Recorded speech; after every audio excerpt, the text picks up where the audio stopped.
आखिर किसने बनाया ब्रह्मांड को? क्या सच में ब्रह्मांड को ईश्वर ने बनाया है? आज के इस वीडियो में जानेंगे। यह सवाल आज भी उतना ही ताज़ा है जितना कि प्राचीन काल में हुआ करता था। ईश्वर के होने या नहीं होने की बहस भी लंबे समय यानी कि प्राचीन काल से चली आ रही है। नास्तिक लोगों का ऐसा मानना है कि यह ब्रह्मांड स्पोंटेनियस है, लेकिन जो लोग ईश्वर को मानते हैं वो लोग ऐसा कहते हैं कि पूरे ब्रह्मांड को ईश्वर ने बनाया है। अधिकतर लोग धर्म ग्रंथों में जो लिखा है उसे बिना विचार किए और बिना तर्क दिए ही मान लेते हैं। इसमें से वेद, पुराण, बाइबल, कुरान और गुरु ग्रंथ आदि सभी धर्म ग्रंथ के लोग ऐसा मानते हैं कि ब्रह्मांड को ईश्वर ने बनाया है, लेकिन विज्ञान अभी भी इसके बारे में बहस और शोध कर रहे हैं। पहले की अपेक्षा में विज्ञान ने अभी ब्रह्मांड के बहुत सारे रहस्यों से पर्दा उठा दिया है। कुछ साल पहले विश्व के महान भौतिक वैज्ञानिक स्टीफन हॉकिंग ने निष्कर्ष निकाला था कि ईश्वर ने यह ब्रह्मांड नहीं रचा, बल्कि वास्तव में यह भौतिक वैज्ञानिक के इनवेटिबल रूल्स का नतीजा है। हॉकिंग ने अपनी किताब द ग्रैंड डिजाइन में कहा कि ब्रह्मांड कुछ नहीं से खुद को सृजित कर सकता है और करेगा। स्पोंटेनियस क्रिएशन के चलते ही ब्रह्मांड का वजूद है और हमारा वजूद है। ये हिस्ट्री ऑफ टाइम से दुनिया को चुकाने वाले भौतिक वैज्ञानिक ने अपने इस नई किताब में सर आइजैक न्यूटन की इस अवधारणा को खारिज कर दिया कि ब्रह्मांड स्पोंटेनियस ढंग से बनना शुरू नहीं कर सकता है, बल्कि ईश्वर ने उसे गति दी है। डेली टेलीग्राफ की एक रिपोर्ट के अनुसार हॉकिंग ने कहा, ब्लू टच पेपर को रोशन करने और ब्रह्मांड के आगाज के लिए ईश्वर का आह्वान करना जरूरी नहीं है। 1968 की अपनी किताब ए हिस्ट्री ऑफ टाइम में हॉकिंग ने ब्रह्मांड के उत्पत्ति में ईश्वर की भूमिका खारिज नहीं की थी।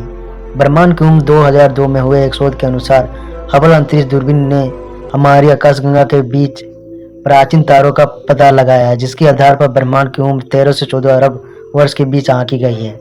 वैज्ञानिकों ने आकाशगंगा के अत्यंत छोटे और बुझते तारों को 7000 प्रकाश वर्ष दूर तारों को एक झुंड में खोजा है।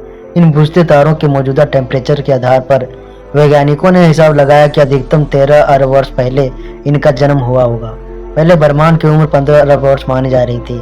इससे ब्रह्मांड की उम्र के आधार पर तारों के ठंडे होने की रफ्तार को बनाया गया। इससे पहले ब्रह्मांड के फैलने की दर को इसकी उम्र मापने के आधार बनाया गया था, जिसके आधार पर 15 अरब वर्ष माना जा रहा था। इस ताज़ा खोज की महत्व को स्पष्ट करते हुए स्पेस टेलीस्कोप साइंस इंस्टीट्यूट के ब्रूस मैरगो ने कहा कि यह बिल्कुल वैसा ही है जैसा कि आपको अपनी उम्र मालूम है, लेकिन इस बारे में आपके पास कोई सबूत नहीं है। चलिए अब समझते हैं कि कैसे हुई ब्रह्मांड की उत्पत्ति। धर्म तो सीधे सीधे ईश्वर को रचयिता मानकर छुटकारा पा लेता है, जैसा कि बाइबल और कुरान के अनुसार इसे 6 दिन में ईश्वर ने रचा और 7वें दिन उसने आराम किया, बस। लेकिन इस संबंध में वेद और विज्ञान की परिभाषा अलग अलग है। लगभग 14 अरब साल पहले ब्रह्मांड नहीं था, सिर्फ अंधकार था। अचानक एक बिंदु की उत्पत्ति हुई, फिर वह बिंदु मचलने लगा, फिर उसके अंदर भयानक परिवर्तन आने लगे। इस बिंदु के अंदर ही विस्फोटक होने लगा। तब अंदर में मौजूद प्रोटॉन्स के आपस में टक्कर होने से अपार ऊर्जा पैदा होने लगी। ये विस्फोटक महाविस्फोटक में बदल गया। इन महाविस्फोटकों से ब्रह्मांड का निर्माण होता रहा। आज भी ब्रह्मांड में महाविस्फोटक होते रहते हैं। इस तरह ब्रह्मांड लगातार फैल रहा है।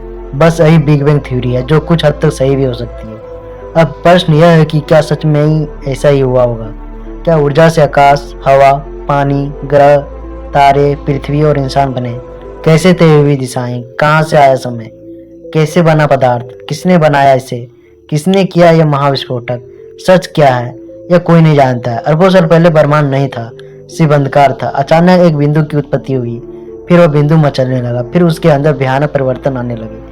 इस बिंदु के अंदर ही होने लगे विस्फोटक। वैज्ञानिकों का कहना है कि ब्रह्मांड की उत्पत्ति छोटे से बिंदु के विस्फोटक से हुई है, लेकिन ये बात कहाँ तक सच है ये कोई नहीं जानता है। या ये भी हो सकता है कि ब्रह्मांड को ईश्वर ने बनाया है। चलिए जो भी हो, इस पर तो अभी बहुत सारी रिसर्च हो रही है।